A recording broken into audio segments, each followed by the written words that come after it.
guys, kamusta kayong lahat? Hope you guys all okay. So, sumpit tao pa rin tayo. Ngayon, magluluto tayo ng tinolang manok. Sarap ng sabaw. So guys, ito yung ingredients. Meron tayong manok, garlic, daon ng malunggay o kaya daon ng sili, pwede, sibuyas, isang green pepper,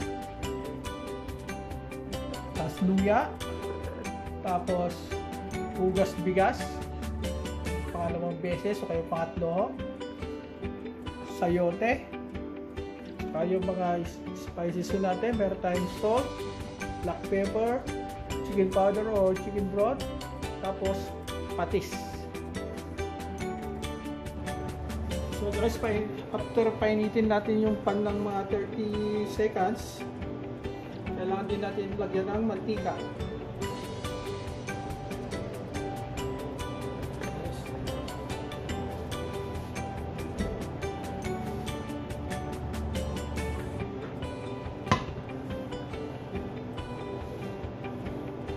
Lagay muna natin yung sibuyas.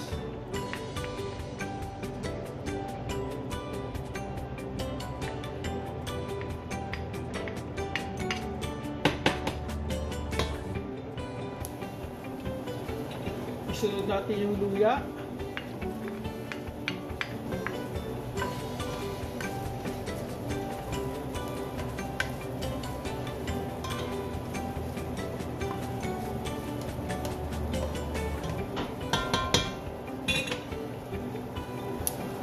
Sunod natin yung bawang.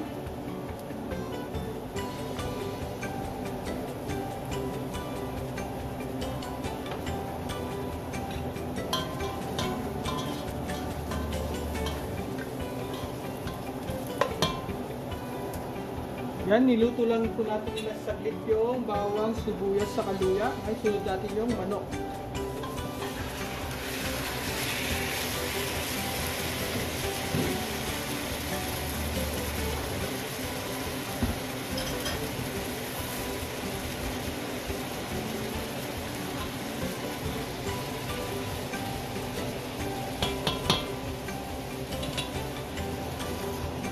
So, balik na rin lang po natin.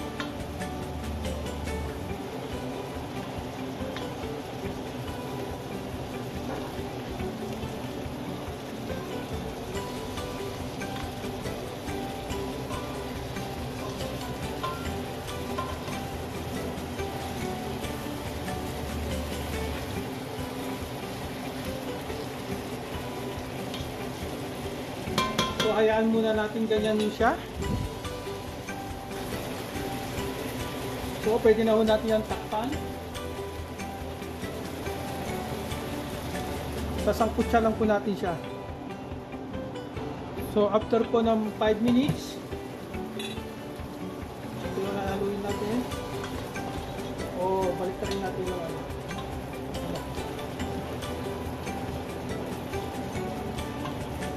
So, ako gusto ko yung pula niya hanggat pare, dark to siya. Tapos siya lalagyan ng patis. Alam niyo ito? Yung bone.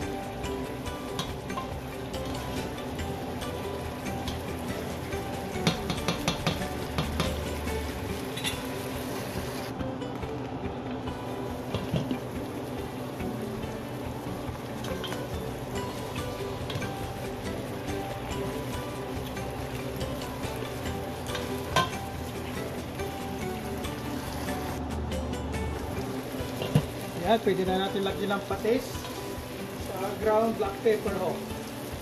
Paglagay po ng patis, depende ho sa inyo, pero mas ma-suggest ko kunti muna.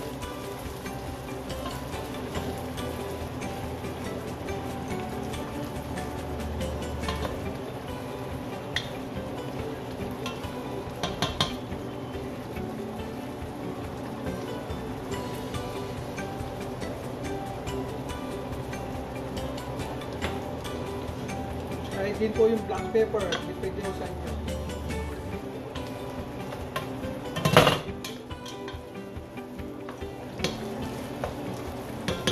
Ngayon, hindi na natin siyang tatakpan. Ayaw nating pausupin yung yung nilagay natin patis. So guys, after kong nilagay ng yung patis na 3 to 4 minutes, lalagay ko na yung sabaw. Saka ganyan yung itsura niya, oh. Gusto ko yung mga ganyan.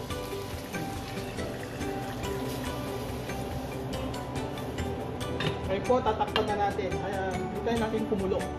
Tapos yung mga sayote o kaya papaya, lalagay na natin. Saka yung green chili. So guys, medyo kumukulo na, pakulo na. Gusto ko na ilagay yung sayote. So, pwede gumamit ng papaya.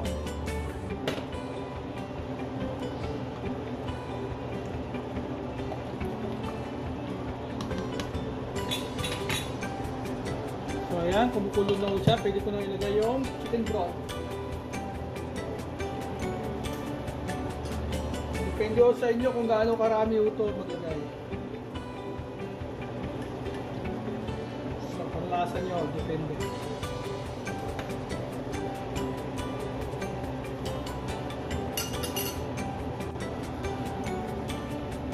Lalagay ko na rin po yung green chili. So yung daong malunggay o kaya chili leaves, bandang huli na ho yung ilalagay. Kahit hindi pagtapos na ho siya, saka ako na lang po sa ilalim.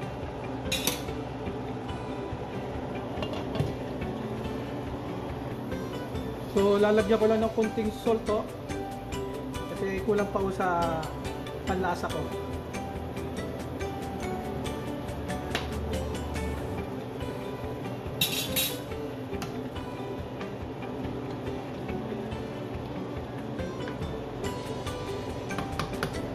Ngayon, lalagay ko na rin yung malunggay.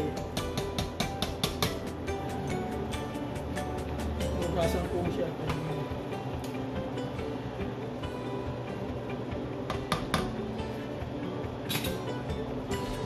Tapos papatayin ko na kasi ayaw ko maano yung malunggay, ma-overcook. Basta lahat ng leaves hindi ko niluluto basta bandang huli saka ko siya nilalagay. Tapos tatakpan ko na lang. So guys, i-cook lang natin yung sayote. Ayan guys, okay na. So guys, yan na po yung tinulang manok. Napaka-easy ho. Subscribe to my channel, Trio Tribe and Canada, and share and like and kung pwede mag-comment kayo. Thank you so much.